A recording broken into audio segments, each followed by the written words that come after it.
Certainly. I mean, Australia's favorable employment condition will continue to underpin Australian interest rate expectations and the Australian dollar.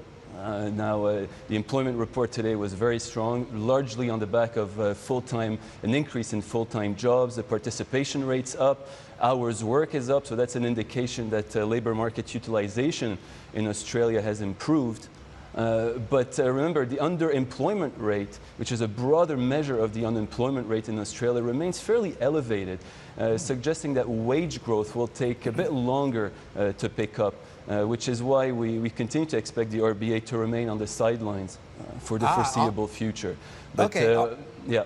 All right, so RBA expected to remain on the sidelines because of this underlying thing with lack of wage growth. Sounds like a similar story in many other places, including the U.S.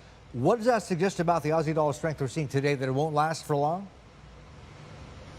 No, in the contrary, I think the U.S. dollar, the Australian dollar has room to edge higher over the next 6 to even 12 months, because I mean, first of all, on a real interest rate differential perspective, Australian interest rates are more favorable than in the U.S. When you deflate by inflation.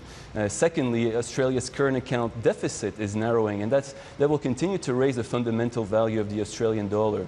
And more importantly, is that now we're seeing a more synchronized global growth outlook. At least the global economy now is enjoying its a fairly strong recovery, and it's fairly broad-based at this stage. This will support commodity prices, which will underpin Australia's terms of trade and the Australian dollar.